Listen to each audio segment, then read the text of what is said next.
بسم الله الرحمن الرحيم. بسم الله الرحمن الرحيم. الحمد لله رب العالمين والعاقبة للمتقين والصلاة والسلام على أشرف الخلق والمرسلين وعلى آله وأصحابه وأتباعه أجمعين. أما بعد. عزیز طلباء، کتاب الہدایہ جز ثالث کا سبق نمبر 178 ہے، اور اس سبق میں ہم انشاءاللہ دو اجناس سے بحث کریں گے. جنس نمبر 1 دعوی الاداء او الابراء بعد اداء الدین، اور جنس نمبر 2 دعوی البراءۃ بعد انکار العقد. اور کتاب کی عبارت ومن ادعى على آخر مالا سے لے کر ویصیر کفاصل السکوت تک ہوگی. آتے ہیں سبق کے متعلق اصول کی طرف. تو اصل نمبر 1 الاقرار بالمطلق لا يكون اقرارا بالمقید، کہ مطلق پر اقرار کرنا یہ مقید پر اقرار کرنے کو شامل نہیں ہوگا. اصل نمبر 2 الاقرار يرتد بالرد فيما ينقض وينتقل، کہ ہر وہ چیز کی جو ٹوٹتی ہے اور منتقل ہوتی ہے اس پر اقرار کیا جائے تو رد کرنے سے رد ہوتا ہے. نمبر 3 الرجوع عن الاقرار لا يصح، کہ اقرار سے رجوع کرنا یہ درست نہیں ہے. اصل نمبر 4 احد المتعاقدین لا يستبد بالفسخ، کہ متعاقدین میں سے ایک فسخ کرنے پر مستقل نہیں ہے، یعنی دوسری کی رضامندی کے بغیر فسخ نہیں کر سکتا. نمبر 5 الدعوی یبطل بالتناقض، کہ تناقض کی وجہ سے دعویٰ باطل ہو جاتا ہے. آتے ہیں کتاب کے عبارت کی طرف. قال ومن ادعى على آخر مالا فقال ما كان لك علي شيء قط فأقام المدعي البينة على 1000 وقام هو البينة على القضاء قبلت بينته، وكذلك على الإبراء. وقال زفر رحمه الله تعالى لا تقبل لأن القضاء يتلو الوجوب وقد أنكره فيكون مناقضا، ولنا أن التوفيق ممكن لأن غير الحق قد يقضى ويبرأ منه دفعا للخصومة والشغب. ألا ترى أنه يقال قضى بباطل وقد يصالح على شيء فيثبت ثم يقضى، وكذا لو قال ليس لك علي شيء قط لأن التوفيق أظهر. اور اگر کسی نے دوسرے پر مال کا دعویٰ کیا، پس اس نے یعنی مدعا علیہ نے کہا کہ آپ کا میرے ذمے کچھ بھی نہیں تھا، پھر مدعی نے 1000 پر بینہ پیش کیا اور مدعا علیہ نے ادائیگی پر بینہ پیش کیا تو اس کا بینہ قبول کیا جائے گا. اور امام ظفر رحمہ اللہ تعالی نے فرمایا کہ قبول نہیں کیا جائے گا، کیونکہ ادا کرنا وجوب کے بعد ہوتا ہے، اور حال یہ ہے کہ اس نے وجوب کا انکار کیا تو وہ مناقض ہوگا. اور ہماری دلیل یہ ہے کہ توفیق ممکن ہے، اس لیے کہ کبھی غیر حق کو ادا کر دیا جاتا ہے اور اس سے برات کر دی جاتی ہے خصومت کو ختم کرنے کے لیے. کیا آپ کو نظر نہیں آتا کہ کہا جاتا ہے کہ اس نے نہ حق ادا کیا، اور کبھی کسی چیز پر صلح کی جاتی ہے، پس یہ ثابت ہوتی ہے اور پھر ادا کی جاتی ہے. اور اسی طرح جب اس نے یہ کہا کہ آپ کا میرے ذمے کچھ بھی کبھی ثابت نہیں، اس لیے کہ توفیق اظہر ہے. قال ومن ادعى على آخر مالا، اس عبارت میں مسئلہ بیان کیا گیا ہے کہ ایک شخص نے دوسرے پر مال کا دعویٰ کیا. مثلا وجاہت نے حامد پر مال کا دعویٰ کیا، حامد نے اس کی تردید کی کہ نہیں، آپ کا میرے ذمے کچھ بھی نہیں ہے. تو وجاہت نے بینہ پیش کیا کہ آپ کے ذمہ میرا 1000 قرض ہے، اور حامد نے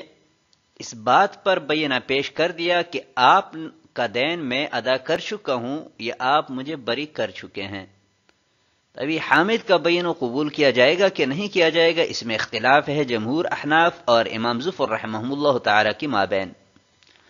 جمہور کے ہاں حامد کا یہ بینہ قبول کیا جائے گا، اور امام ظفر رحمہ اللہ تعالی فرماتے ہیں کہ حامد کا یہ بینہ غیر مقبول ہے.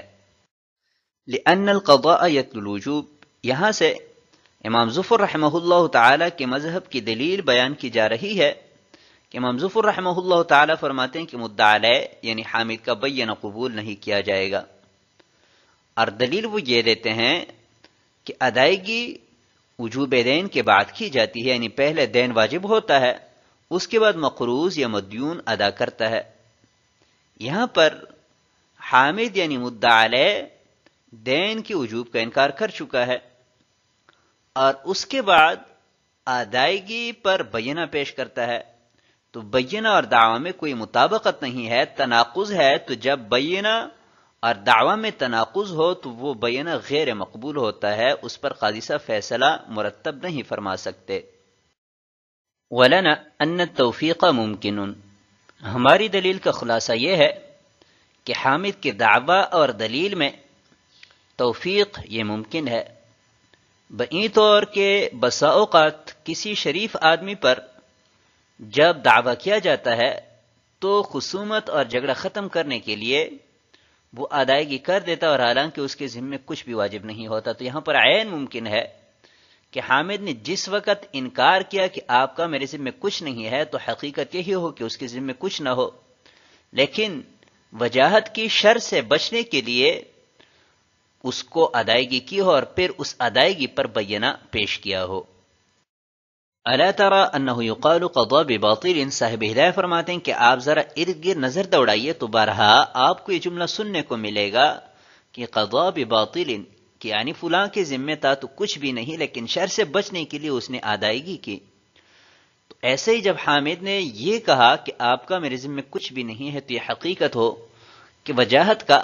حامد کے ذمے کچھ بھی نہ ہو لیکن پھر شر سے بچنے کے لیے ادائیگی کی ہو اور اس ادائیگی پر بینہ پیش کیا ہو، لہذا اس کے دعویٰ اور بینہ میں کوئی تناقض نہیں ہے۔ وقد يصالح على شيء، اور بس اوقات ایسے بھی ہوتا ہے کہ شریف آدمی پر جب ناجائز دعویٰ کیا جاتا ہے تو وہ پہلے تو انکار کر دیتا ہے کہ آپ کا میرے ذمے کچھ بھی نہیں ہے، لیکن پھر جھگڑا ختم کرنے کے لیے شر سے بچنے کے لیے صلحتاً ادائیگی کر دیتا ہے، تو صلح کے نتیجے میں اس چیز پر وہ ثابت ہو جاتی ہے اور پھر ادائیگی کر دیتا ہے۔ تو یہاں پر بھی ایسا ہی ہوا ہوگا کہ در حقیقت وجاہت کا حامد کے ذمے کچھ بھی نہیں ہوگا لیکن پھر جھگڑا ختم کرنے کے لیے صلحتاً اپنے آپ کے اوپر ادائیگی واجب کر کے دین ادا کیا ہوگا، لہذا کوئی تناقض نہیں ہے۔ وَكَذَا لَوْ قَالَ لَيْسَ لَكَ عَلَيَّ شَيْءٌ قَطُّ، اوپر جو تفصیل بیان کی گئی وہ اس جملہ کے متعلق تھی کہ مَا كَانَ لَكَ عَلَيَّ شَيْءٌ قَطُّ کے زمانہ ماضی میں آپ کا میرے ذمے کوئی حق ثابت ہی نہیں ہوا ہے، اور اگر مدعا علیہ یعنی حامد نے یہ جملہ کہا کہ لَيْسَ لَكَ عَلَيَّ شَيْءٌ قَطُّ تو کیا اس صورت میں بین قبول کیا جائے گا کہ نہیں کیا جائے گا؟ تو فرماتے ہیں کہ بطریق اولا کیا جائے گا، کیونکہ لیسا حال کی نفی کے لیے آتا ہے، تو حامد کے انکار کا مطلب یہ تھا کہ فی الحال آپ کا میرے ذمے کچھ بھی واجب نہیں ہے، اور ادائیگی پر جو بینہ پیش کیا ہے، ابراء پر جو بینہ پیش کیا ہے، یہ اس حق کی ادائیگی یا ابراء پر کیا ہے کہ جو زمانہ ماضی میں واجب ہوا تھا۔ تو چونکہ یہاں پر دعویٰ اور بینہ میں توفیق بالکل ظاہر ہے تو اس وجہ سے حامد کا بینہ قبول کیا جائے گا۔ آتے ہیں اگلی عبارت کی طرف، قال ولو قال ما كان لك علي شيء قط ولا أعرفك لم تقبل بينته على القضاء وكذا على الإبراء لتعذر التوفيق في الحال لأنه لا يكون بين اثنين أخذ وإعطاء وقضاء واقتضاء ومعاملة ومصالحة بدون المعرفة. وذكر القدوري رحمه الله تعالى أنه تقبل أيضا لأن المحتجب أو المخدرة قد يؤذى بالشغب على بابه فيأمر بعض وكلائه بإرضائه ولا يعرفه ثم يعرفه بعد ذلك فأمكن التوفيق. پہلے ترجمہ کرتے ہیں اور پھر انشاءاللہ مختصر تشریح کریں گے۔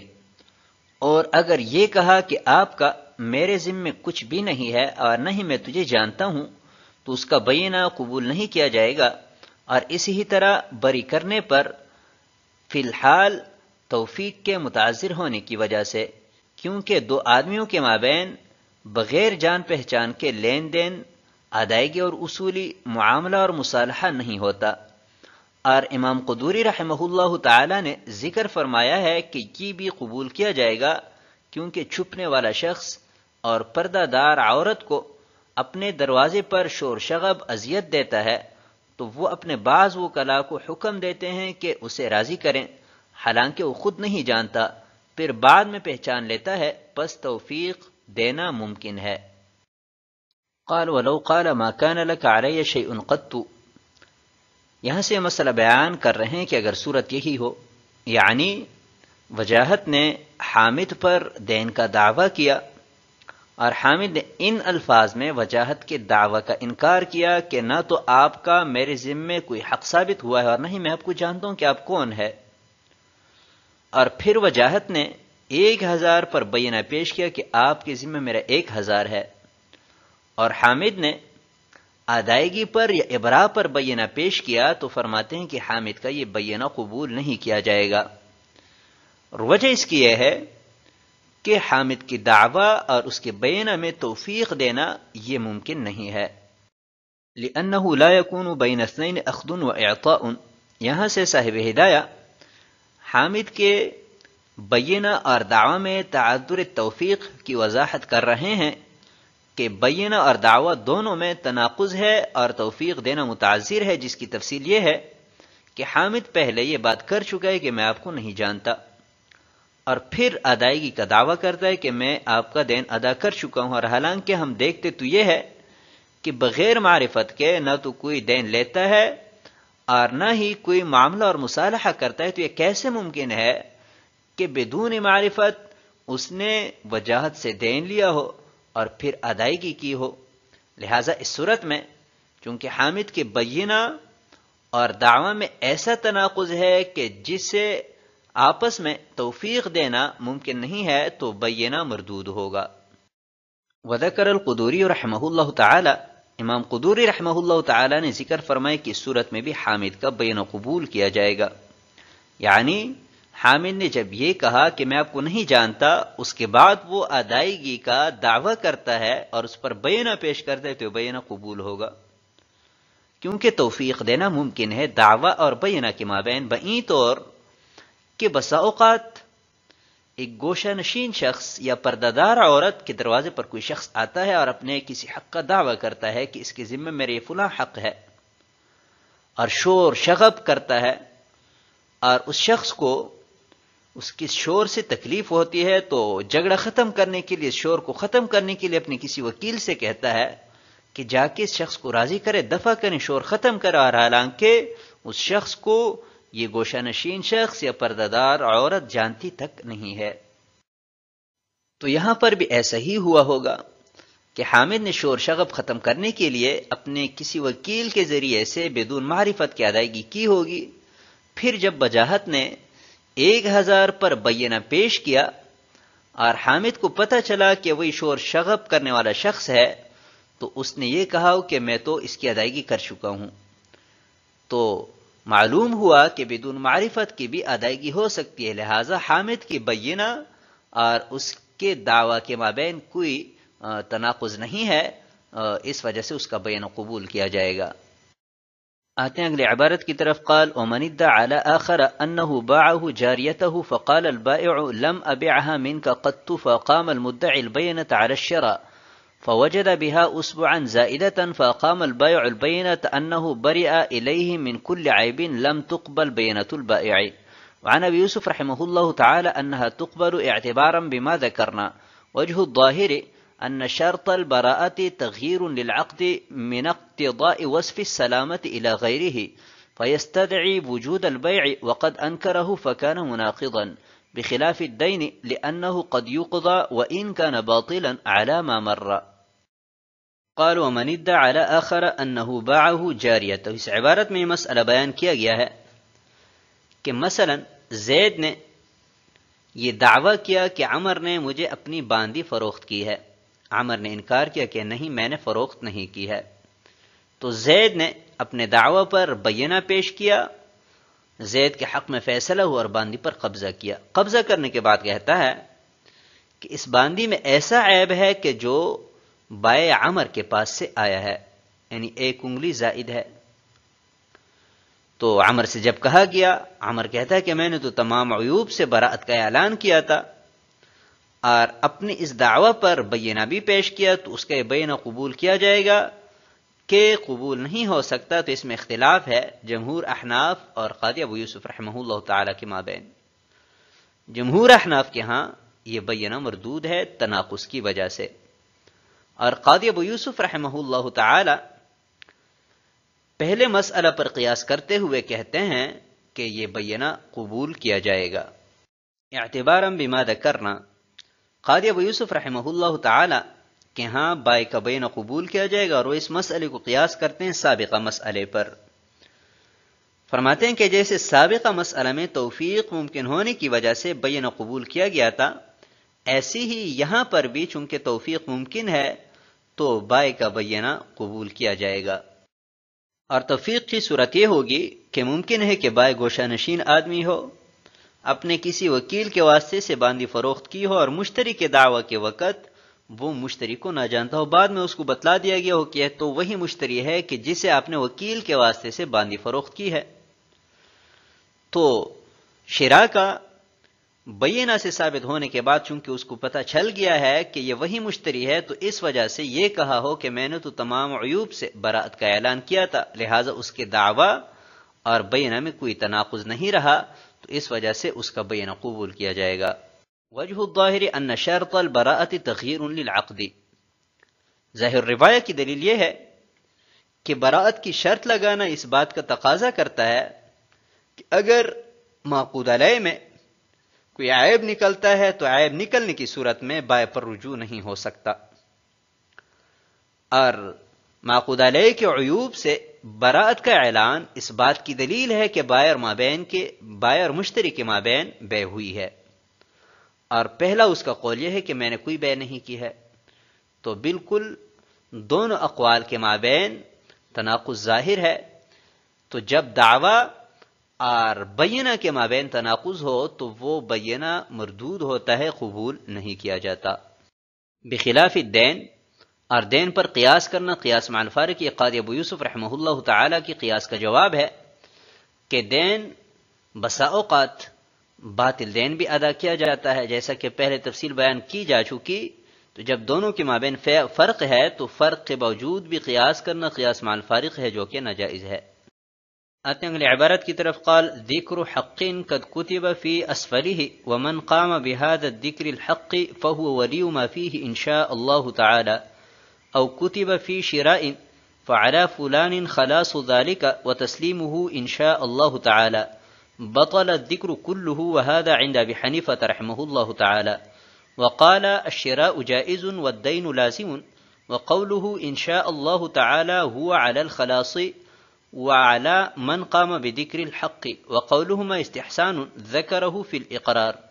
لأن الاستثناء يصرف إلى ما يليه لأن الذكر للاستيثاق وكذا الأصل في الكلام الاستبداد۔ اس عبارت کو سمجھنے سے پہلے یہ بات آپ ذہن میں رکھیں کہ امام اعظم ابو حنیفہ رحمہ اللہ تعالی کے ہاں واو اور فا کے ذریعے عطف کیے گئے جملے ایک جملہ کے حکم میں ہیں، یعنی پورا کا پورا مضمون ایک جملے کی مانند تصور ہوگا، اور صاحبین کے ہاں ہر جملہ الگ الگ شمار ہوگا اور ہر جملے کی الگ الگ حیثیت ہوگی۔ تو اب یہ عبارت سمجھتے ہیں۔ عبارت میں یہ مسئلہ ذکر کیا گیا ہے کہ ایک تحریر میں کئی حقوق لکھے گئے، اور اس کے آخر میں یہ لکھا گیا کہ من قام بهذا الذکر الحق فهو ولی ما فیہ ان شاء اللہ تعالی، کہ جو شخص اس تحریر کو پائے تو اس میں جو کچھ لکھا ہوا ہے وہ اس کا مالک ہوگا انشاء اللہ تعالی۔ تو امام صاحب کے ہاں سابقہ جتنی حقوق بیان کی گئی ہے ساری کی ساری باطل ہو جائیں گی، اور اسی طرح شراء کی صورت میں یہ لکھا کہ یہ چیز میں نے فلاں کو فروخت کی ہے، اگر اس کا کوئی مستحق نکلتا ہے تو فلاں کے ذمے اس کی حوالگی ہوگی انشاء اللہ تعالی۔ تو امام صاحب کے ہیں یہ ساری کی ساری تحریر باطل ہو جائے گی۔ وقال الشراء جائز والدین لازم، صاحبین کا مذہب یہ ہے کہ انشاءاللہ کا تعلق ان دو جملوں کے ساتھ ہے کہ من قام بذکر الحق فهو ولی ما فیہ انشاء اللہ، اور اسی طرح فعلی فلان خلاص ذلک وتسلیمہ انشاء اللہ، یہ دو جملے تو باطل ہو جائیں گے، اور اس سے پہلے شراء اور دین کا جو ذکر ہے وہ ثابت ہوں گے، اور ان دونوں کو باطل کرنا خلاف اصل ہے۔ وقولهما استحسان ذکرہ فی الاقرار، اور صاحبین کی دلیل استحسان ہے، اور وجہ استحسان یہ ہے کہ استثناء کو متصل کلام کی طرف پھیرا جاتا ہے، کیونکہ تحریر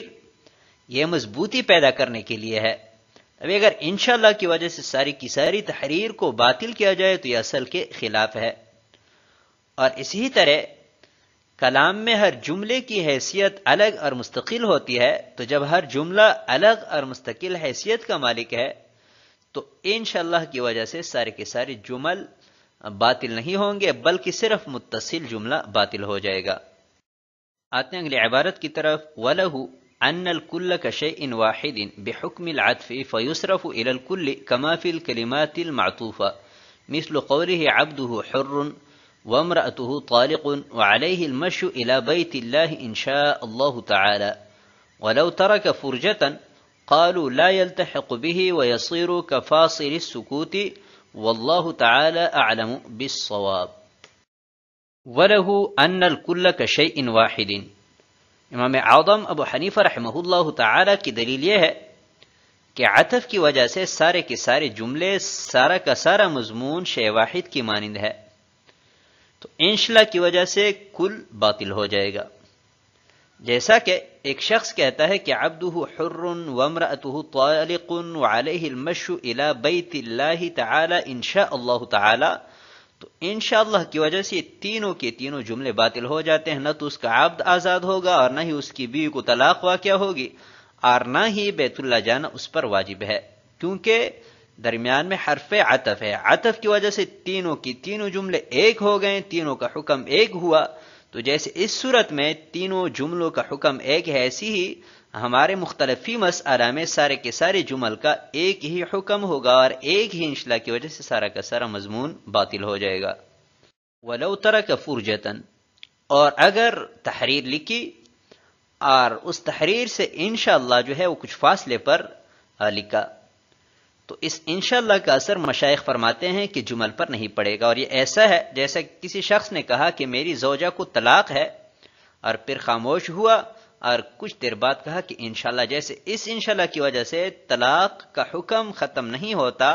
ایسی ہی اگر کچھ فاصلے پر انشاءاللہ تحریر کیا ہے تو اس فاصلے کا بھی وہی حکم ہے کہ جو سکوت کا ہے، یعنی تحریر پر انشاءاللہ کا اثر نہیں پڑے گا۔ تو آج کے سبق کو ہم اسی پر ختم کرتے ہیں۔ والسلام علیکم ورحمۃ اللہ وبرکاتہ۔